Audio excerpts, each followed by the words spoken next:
in every drop of 許 water. 多兒童有罪 เราไม่สามารถที่จะหาน้ำสะอาดที่ดื่มได้ We'd like to tell you some stories. ถ้าไม่มีน้ำ Stories about water. Children died from drinking the polluted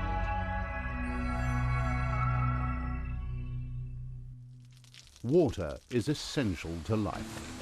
It brings harvests, health, prosperity and ecological abundance.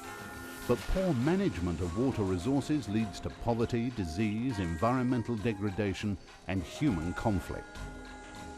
From drought-stricken villages in northern India to the coastal reefs of Fiji, and from the slums of Dhaka to the Ping River in Thailand, Water Voices tells the stories of people tackling water problems across Asia and the Pacific. Consider these stark facts. Over 1 billion Asians lack access to safe drinking water.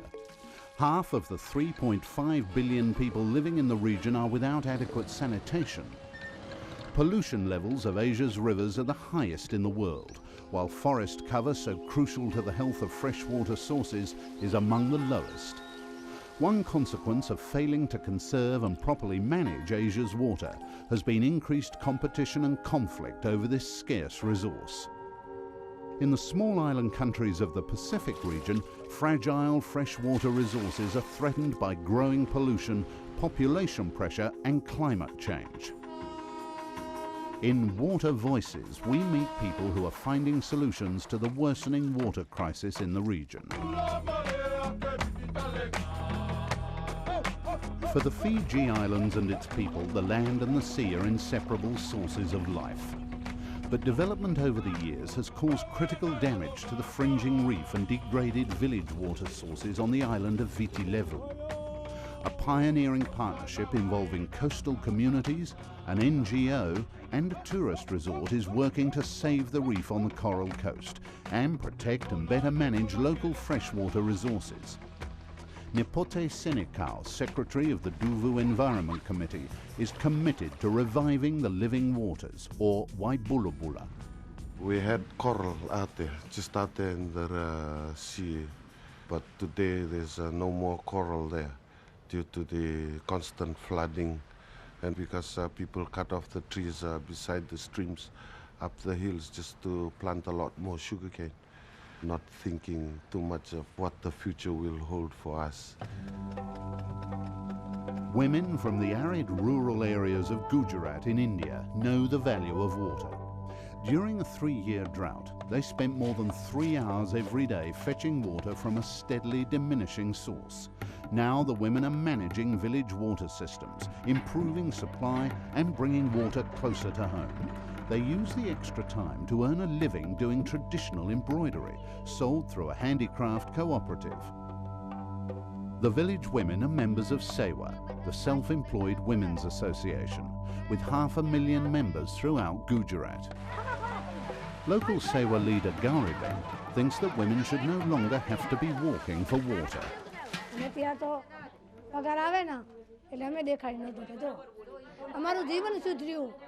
અમારો વિકાસ થયો આપણે કામ કરીને બતાવ્યું છે વાહ વાહ એમને એમ નથી થયો.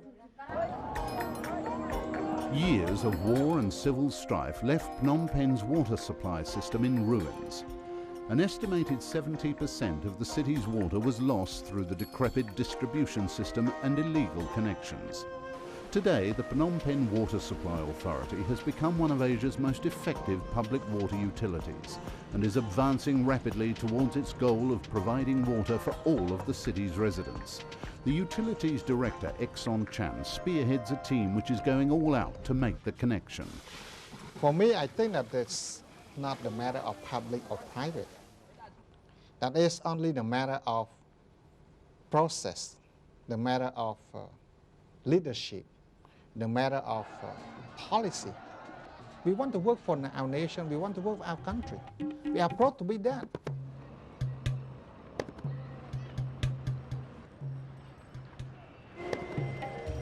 Dhaka is the fastest growing megacity in Asia, with a population expected to reach 16 million by 2010. Over 3 million poor people live in squalid slums. These illegal squatters have no access to city water or sanitation services. In recent years, more residents in Dakar's poor communities are managing communal water points themselves, with assistance from DSK, a local NGO. Dibalok Singer is a medical doctor and director of DSK. Together with slum dwellers, he is breaking barriers. When I go to slums, you will see these people as in dire condition. But they are willing to do something. You should not leave community at the corner of your room, but bring them at the focus of your main activities. Then they will give you many answers.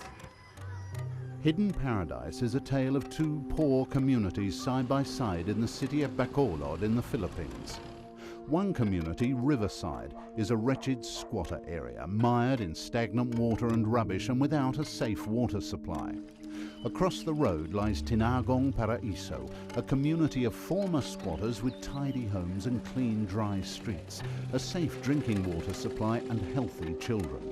Community leader Dionisio de la Cruz shows how residents transformed a slum into a hidden paradise. Before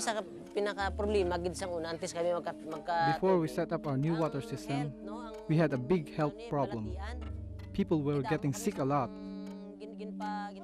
The water from shallow wells was not really safe for drinking. They had stomach problems like amoebiasis. This was due to unsafe drinking water.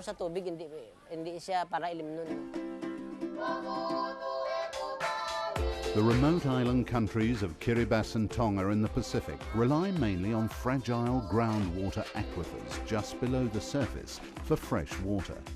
But groundwater sources are highly vulnerable to saltwater contamination and to pollution as populations grow and concentrate in urban areas.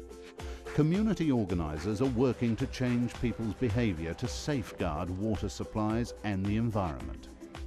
Hauli V is an environmental activist whose main concern is whether there will be enough water tomorrow. If there's no water, if the water is polluted, how will the future generations survive? And if there will be drought, how are they going to get water? Upstream and downstream communities on the Ping River in Thailand compete for its water. The Ping River Basin Committee is a pilot initiative bringing together all stakeholders to seek common ground on sharing and protecting this vital river system. Dr. Wasan Jompakdi, director of the Ping River Conservation Project, is working to create understanding and harmony among the different water users on the Ping. I want to make people to believe that if we maintain good forests, if we take good care of our environment, we would have enough for everyone. We would have enough water for agriculture. We would have enough resources for our living. The Water Voices documentary series recognises the power of good examples, solutions that work and lessons learned to inspire homegrown answers to the region's growing water crisis. Water Voices tells compelling stories about people making a difference.